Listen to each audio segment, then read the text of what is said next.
what are you using for your popping corks? Because I know a lot of people, that's what they fish with a lot. It's getting that time of year. I have a Mojo inshore that I got from Randy. It's a 7'6", and it is the 8 to 15 with the fast tip.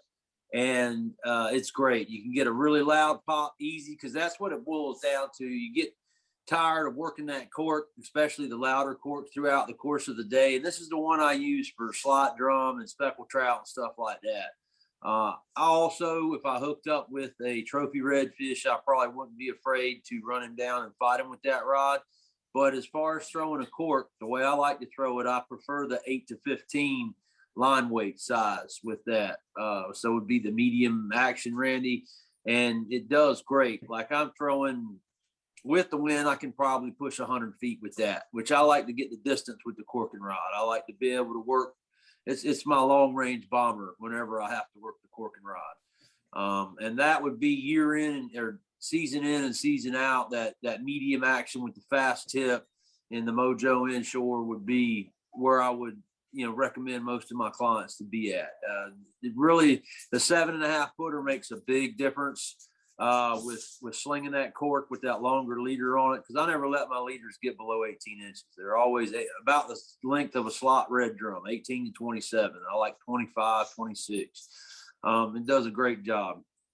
With the big drum corking, which we're getting ready to get fired up doing that, I'm using the medium heavy fast tip Avid Inshores 7.5 foot. So it's, I think 10 to 20 line weight.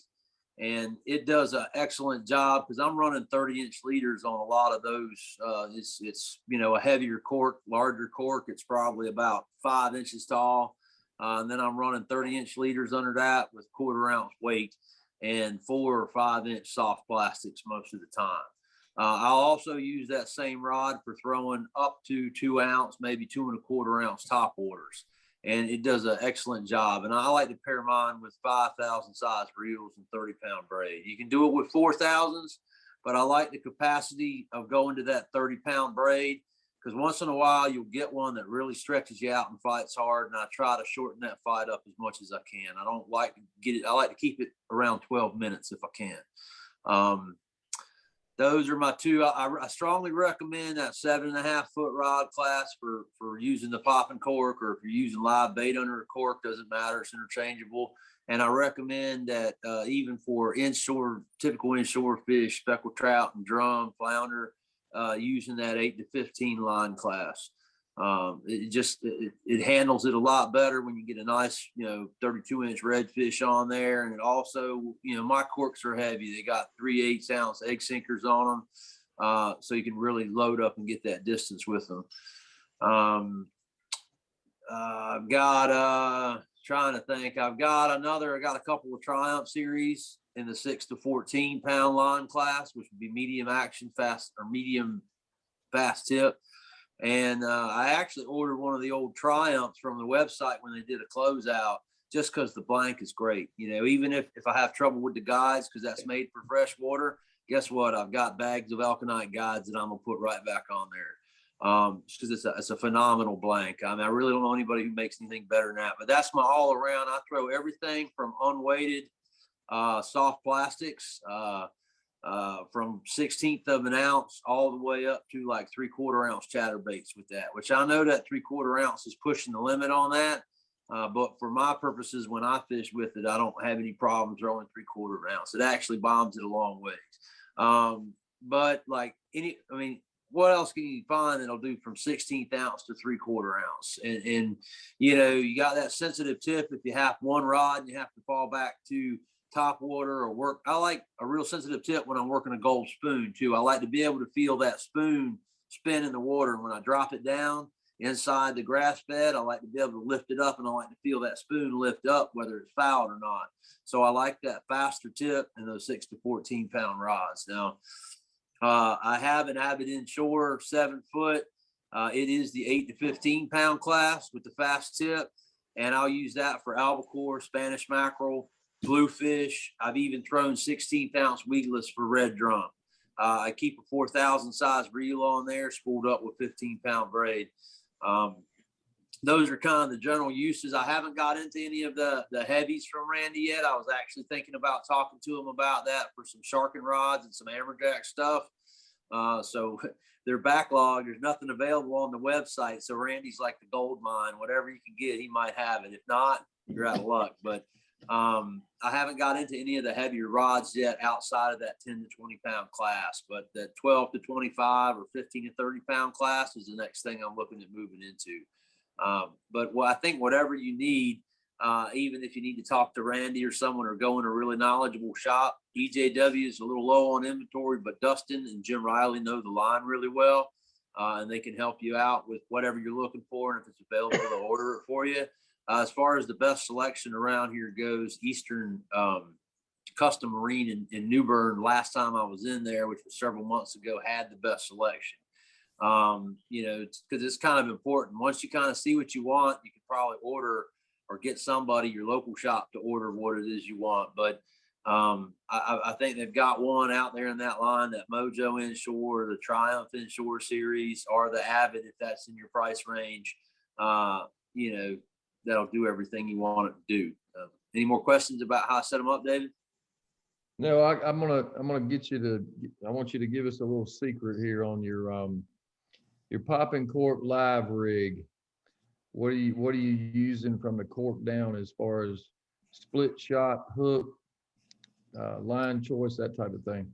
Get you an 1/8 ounce round head jig head. That's the easiest way to do it. If you want to run like an octopus hook or something, use a number 1 or number 2. I don't usually use the 1/0 or the 2/0, and you can use a split shot then. But to be honest with you, on my charters, when I have to do that, which most of the time it's with people who don't fish a lot or kids. Anytime I have little kids that don't do much fishing, I've always got some sort of mud minnow setup or mullet minnow rig.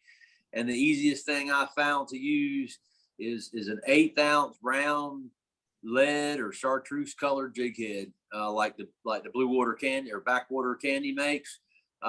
It's good quality. It's a lighter wire. Metal, so that way if you get it fouled in an oyster rock, you can usually bend it out of there without having to retie. But I buy the bulk bag, like 100 in a bag, and I use it for everything. If I run a jerk shad or a paddle tail under a cork, but I'll also just take that off and hook that mud minnow. There's 2 ways to hook the mud minnow. You can either traditionally hook him from underneath the jaw and out the top of the head, which I like that a little better because you can cast and cover more ground, and if you hook him just right, he'll still live and he'll stay on there longer. But if you can find the redfish, it really doesn't matter whether that mullet minnow or mud minnow is dead or alive. It really doesn't matter. And if they're big mullet minnows, like a lot of people get real anal about, well, these mullet minnows are too big. They're 5 or 6 inches. Well, a redfish can eat a 5-inch Jimmy crab. You know, a 27-inch redfish has no problem eating a 5-inch crab. So a 5-inch minnow ain't too big for them, but cut them into chunks, because that's going to put more scent in the water, and that's probably honestly what he's going to be more likely to feed on anyway. And just hook that through that jig head. As long as it's fresh, it doesn't particularly matter a whole lot, whether it's dead or alive or in a big chunk. Like a lot of the other shop guys right now are running chunk menhaden. You know, they're going out and catching those smaller pogies or even the larger ones, and they're just cutting them up into thirds or quarters or halves, and they're hooking those on a jig head and throwing them out there. Just keep it simple. That redfish or even that trout this time of year is not going to be overly particular if you put that scent in his direction. And even with your live shrimp, you know, you can run your live shrimp underneath that 1/8 ounce jig head too. It's not going to matter. You know, I probably would prefer the jig head method though more for mullet, mud minnows, pinfish, and cut menhaden. I keep the leader the same length. You know, y'all have heard me say this if you've been in my seminars. Whether I'm fishing in 8 inches of water or 3 foot of water, I never let it get shorter than 18 inches. I always tie a loop knot down to that jig head. I think it makes it fall a little better after you pop it and lifts it up a little faster when you're lifting it up off the bottom. But you know, that's more or less some 1/8 ounce basic jig heads with good hooks on them is all you really need. What's your rig for working around those schooling baits with popping cork? When you're using a big old blabbermouth in that really deep water, which rod do you like to use? I'm using mine or Mojo or the Mojo Inshore series. They're 10 to 20 pound weight class, 7.5 foot. They're the medium, I believe it's the medium heavy fast action. Yep. And that's, I like those 7.5 foot rods in that 10 to 20 pound line weight class. It just loads up better because the corks I'm throwing probably weigh 3/4 of an ounce or so, somewhere in there, all said and done, the whole rig, maybe a little more to an ounce. But a lot of people like those DOA airheads. I use those for a lot of years now. I've just switched to paddle tails. Z-Man has some great products out there. The Diesel Minnow Z works great. Everyone kind of has their preference. I keep it simple with 5-inch jerk shad or 4 or 5-inch paddle tails. I don't like to use the gulp curly tails. They work, but you just get nibbled at all the time. And my setups last year were 30 to 32 inch leaders. I run a 1/4 ounce 5/0 HD jig head. And then I run 4 or 5-inch paddle tails or jerk shads. I'll use Z-Man if there's a bunch of bluefish around. And if you can work those menhaden, sometimes they're on individual schools, but I prefer to find where you have multiple schools working in one area. And you don't have to throw right up inside that school. I prefer, like if I have multiple schools, 3 or 4 in an area, I prefer to work the in-between section between the menhaden, because that redfish is cruising around either eating that menhaden or he's eating the leftovers from something else that's eating that menhaden, like bluefish or Spanish or whatever, because the Spanish last year were all the way up in almost to Newburgh for a period of time in August. And so, you know, they're going through moving at 30 miles an hour, just blitzing those schools of menhaden, and the drum likes to travel on the bottom anyway. So those drum are traveling those contour lines around crab pots and stuff. That's why people follow crab pots for drum, and they'll, you know, they'll smell that greasy cheeseburger, that pogie. They'll smell him, and then they'll move into that school and eat underneath those bluefish or Spanish mackerel or whatever, because, you know, the odds are, I'm sure Randy said it, everyone who's taught a seminar, the fish don't get that big from one, being particular, and two, you know, they're lazy. They don't like to have to work any harder than they have to. They're in there for their sole purpose to procreate, to make more little baby drum and find those females. So, you know, eating is something that they have to do while they're in there, but their sole purpose is to carry on their species by finding a female. So they're going to try to find the easiest meal first. Now, yeah, they'll get fired up. You take the back of a bay where you got 10 or 15 of those fish working in the back of a bay, in a large area, you know, a half, 3/4, 1 mile area in a bay, then you'll see those fish get a little more aggressive and hit that top water or hit that cork. You know, but mainly you want to work. I like to find the secret for success is to find a group of menhaden where there's 4 or 5 bait balls and work in between those bait balls or all around the outside of them. 30-inch leader, use my popping cork. I use a quarter ounce. You don't want to go over a 1/4 ounce, but I use a 1/4 ounce 5/0 HD head, and then some sort of 4 or 5-inch paddle tail, jerk shad, whatever your flavor is. Those DOA airheads, they work good. You know, mainly about being in that vicinity and keep working that cork. You better bring a bunch of those DOA baits, because they get eat up by the. They do. That's why I bring that Z-Man. I always got a couple packs of Z-Man for when they start getting eat up. Yeah. So, well, Joe, thank you for that. Right on. And also, we got a quick question here.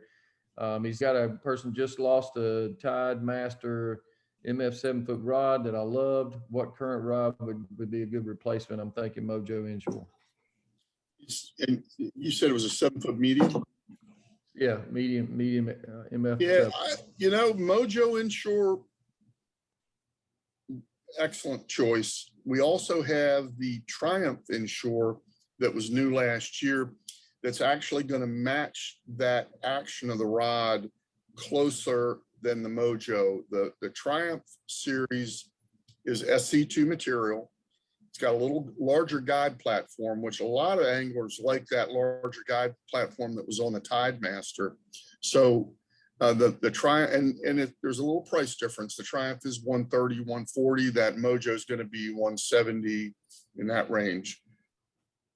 Depending on what you use it for, If it's more of a live bait rod, or like Joe was talking about, if it's a pop and cork rod, that Tide Master was a little more moderate. Even that medium fast was a little more moderate, which is great for popping corks. It's really good if you're running a fish finder rig, or even if you're split shot rigging or just flatlining a live bait.